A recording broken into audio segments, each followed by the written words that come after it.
Hello, bonjour à tous, j'espère que vous allez bien. Comme d'habitude, une petite vidéo. Donc là, on va synthétiser un petit peu les informations concernant le pendule. Donc, on va commencer tout d'abord avec mon petit pendule de Mélusine, par exemple. Pour toutes les personnes qui commencent, débutent le pendule, qui ont besoin d'avoir un petit peu de directive ou de direction, du moins. Donc on va commencer un petit peu par les, comme j'explique deux, trois choses comme quand je fais les ateliers. Pour les conventions, donc chaque pendule a une convention qui lui est propre et elle n'est pas identique pour chacun. C'est-à-dire que moi, avec celui-ci, je vais avoir telle convention. Si quelqu'un d'autre a le même, il n'y aura pas forcément la même convention. On vibre tous d'une façon différente. Voilà. Donc, dans chaque pendule convention, vous avez le oui, le non, le peut-être, le je ne sais pas. Donc là, celui-ci, c'est un petit calibre. Hein. Donc, vous voyez, il y a une petite branche ici. Donc, on voit bien qu'elle est assez courte, la petite chaînette. Et, par exemple, j'en ai un autre là. Hop, celui-ci. Vous voyez, là, c'est un petit peu plus long. Donc, pour tenir un pendule, en règle générale, on va le prendre la tête vers le haut. Moi, je suis gauchère, hein, donc vous inversez pour les droitiers. La petite boule ici que l'on met en creux de main, on va pincer avec les deux premiers doigts et les trois autres pour tenir la chaînette. Voilà, toujours tenir son pendule en bec d'aigle comme ceci, pas comme ça parce que vous cassez les énergies du pendule. Et généralement, en fait, quand on vient en boutique essayer, vous me voyez avec la main en dessous. Pourquoi? Parce que quand on essaye un petit peu un pendule, on ne le connaît pas très bien. Donc, on met sa main en dessous pour que ça soit centralisé sur nous-mêmes, en fait, hein, que le pendule travaille sur nous. D'accord? Ensuite, donc, pour les conventions, par exemple, une fois qu'on l'a en main et qu'on vient essayer, on va lui demander tout simplement avant de tourner dans le sens des aiguilles d'une montre pour le pendule. Donc là, je lui demande, il va tourner dans le sens des aiguilles d'une montre. Donc quand il est assez réactif, c'est qu'il est bien pour vous. Hein. Vous lui demandez de stopper, puis de tourner dans le sens inverse des aiguilles d'une montre, comme ici. Et là, du coup, voilà, il va partir vraiment. Vous lui demandez d'agrandir ses cercles, hein, ou d'agrandir ou d'aller plus vite. Enfin, après, ça, c'est... Voilà. Quand on vient me voir en boutique, généralement, hein, pour ceux qui veulent commenter en dessous, n'hésitez pas, hein, un petit mot pour expliquer si besoin. Voilà, c'est la façon de savoir, en fait, si le pendule est fait pour vous. C'est important d'en essayer plusieurs, parce qu'il y en a qui vont pas du tout réagir, et c'est pour cette raison qu'on évite d'acheter des pendules sur Internet. Moi, je sais que sur mon site Internet, quand on me fait des commandes de pendules, j'appelle ou j'envoie un message dans le pire des cas afin de savoir si la personne souhaite que je travaille sur photo et qu'en fonction de la photo et de l'énergie que la personne dégage, je vais plutôt orienter sur tel ou tel choix si toutefois le choix de départ n'était pas judicieux. Voilà. Donc ce qu'il faut savoir, c'est que parfois on va craquer sur un pendule et au final il va pas fonctionner sur nous. C'est comme ça. Donc ensuite, pour ce qui est de la convention, donc on prend donc notre pendule. Là, je vais lui demander de me donner un oui, par exemple. Donc là, hop, le oui pour moi sur celui-ci, dans le sens des aiguilles d'une montre. D'accord? Je lui demande de me donner un non. D'accord? Donc là, il va me donner un non, hop, dans le sens inverse des aiguilles d'une montre, pour celui-ci. D'accord? Ensuite, je vais lui demander de me donner un peut-être. Le peut-être, hop, automatiquement, il part sur une barre sur les côtés, de gauche à droite. Voilà, vous voyez, hop. Et je vais lui demander de me donner un je ne sais pas. Et donc là, le je ne sais pas, normalement, voilà, il va du haut vers le bas. Voilà. Donc, il se peut que pour vous, ça soit différent. Par exemple, quand je fais les ateliers, il y a des personnes qui vont avoir un oui dans le sens inverse des aiguilles d'une montre et un non dans le sens des aiguilles d'une montre. Pour les pendules égyptiens, souvent on a des barres. Hein, donc je dis des barres, par exemple, ça part sur le côté en barre comme ça, pour un oui vers la gauche et pour un non vers la droite. Pour la part, des fois c'est inversé. Le peut-être et le je ne sais pas, du coup, ils se retrouvent en comment dire en rotation. Donc pour chaque pendule, c'est différent. La petite astuce qu'on utilise lorsqu'on vient me voir en atelier, c'est le bol d'eau. Alors prenez chez vous un bol d'eau ou un récipient plus gros et vous mettez votre pendule juste en dessus, juste au-dessus et automatiquement il va vous donner un nom, donc il va tourner ou il va faire les barres, ce qui va vous permettre de vous conforter déjà sur cette convention-là. Il existe, lorsque l'on est un petit peu angoissé, qu'on a peur de mal faire, parce que moi j'ai commencé comme ça aussi, hein,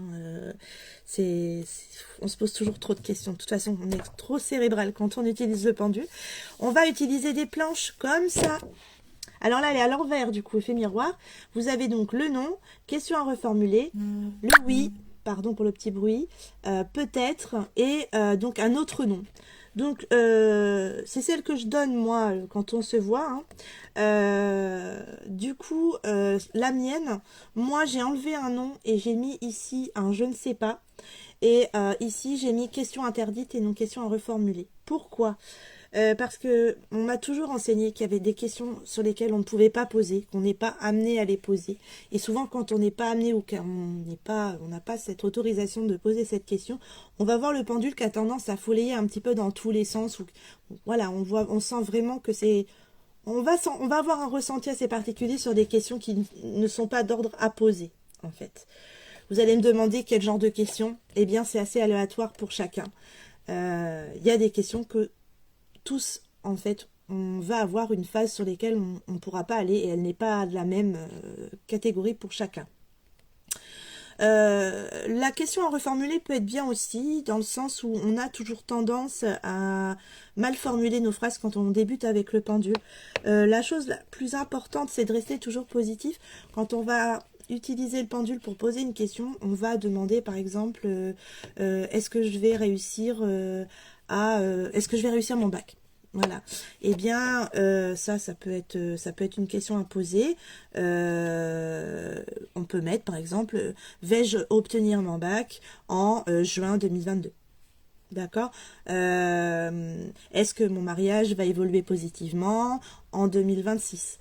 Est-ce que la santé de mon père va évoluer positivement en tant d'années ou pour tel mois? Voilà, toujours rester positif dans vos questionnements. Autre chose, lorsque l'on utilise un pendule, et ça c'est très important, je le dis souvent quand on vient me voir en boutique, c'est de toujours demander l'autorisation d'utiliser un pendule avant de s'en servir. Qu'est-ce que ça veut dire? Eh bien, ça veut dire que on va lui demander, par exemple, là je vais le prendre avec moi, je vais lui demander en mettant ma main en dessous puisque ça me concerne, puis-je poser des questions concernant, je sais pas moi, attendez, on va choisir quelqu'un. Oui, ça, il n'y a personne qui vient comme ça.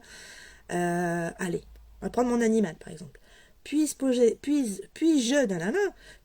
des questions concernant Banjo, mon chien? Vous voyez, il veut pas. Hein, je peux pas demander des choses pour mon animal aujourd'hui.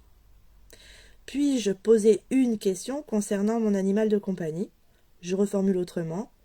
Non, toi, il n'y a pas moyen, il veut pas. Puis-je poser des questions me concernant? Oui. D'accord. Quand vous utilisez votre pendule et que vous demandez l'autorisation, demandez en un. Si vous êtes disposé à utiliser le pendule ce jour-là, donc puis-je utiliser ce pendule pour tel jour? Si vous dit oui, go. Si vous dit non, vous pouvez réitérer dans la journée, mais si vous voyez qu'au bout de la 2e ou 3e fois, il vous dit non, c'est que c'est pas le bon jour. Moi, par exemple, le dimanche, il veut pas du tout travailler, mon pendule. Je peux faire aucun soin, je peux rien faire un dimanche, enfin, les 3/4 du temps, il me dit non. Donc ensuite, si vous voulez utiliser pour poser des questions concernant quelqu'un, veillez toujours à avoir l'accord de cette personne, ne jamais faire les choses sans demander. Et si toutefois elle vous a donné son accord, toujours demander l'autorisation avant de poser la question ou de faire une séance en faveur de un tel, si on vous dit oui ou non. D'accord? Concernant les soins, on est exactement sur la même particularité. Donc voilà, pour commencer tranquillement, je pense que voilà, ça va déjà vous aider. N'oubliez pas de toujours remercier à la fin de votre séance, peu importe sur quoi, vous remerciez toujours pour une question posée ou autre. Et oui, une chose aussi, sachez que moi j'ai au moins 7 ou 8 pendules différents. Il est important d'avoir un pendule pour chaque chose. Si vous voulez l'utiliser pour le soin, hop, vous allez utiliser un pendule pour le soin. Mais celui-ci restera pour le soin. Moi j'en ai un, il est utilisable que pour moi. hein. Donc je vais l'utiliser que pour poser des questions me concernant. S'il y en a un que je veux utiliser pour les recherches, par exemple si je veux faire un petit peu de sourcier, eh bien je vais en avoir un que pour ça, pour les recherches en forêt, pour les cartes les cartes ou les oracles, j'en ai utilisé un, et j'en ai un autre pour voilà, vraiment m'entraîner, faire les exercices avec. J'en ai pour la boutique. Vous voyez, j'en ai au moins 7 ou 8, mais au moins, peut-être un ou deux de plus, mais voilà, c'est ça. Bah écoutez, je pense que j'ai fait déjà un bon mouvement au niveau du pendule. Si vous voulez, si vous avez des questions plutôt particulières en rapport avec un petit peu tout ce que j'ai dit ou des choses que vous n'avez pas compris, n'hésitez pas à revenir vers moi dans ce cas précis.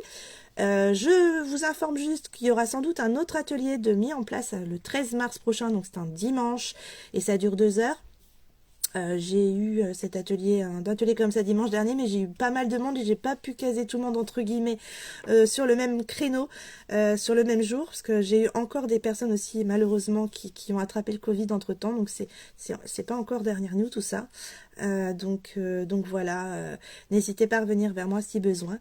Je termine cette petite vidéo juste pour mettre un gros coup de cœur, enfin vraiment à tout ce qui se passe en ce moment, à ces difficultés liées à nos gouvernements, nos pays, nos politiques, tout ce que l'on veut, auquel j'essaie de m'éloigner moi personnellement, parce que ça me fait beaucoup de mal et je déteste voir des personnes en dehors de tout ça et qui finissent par être la cible de beaucoup de choses.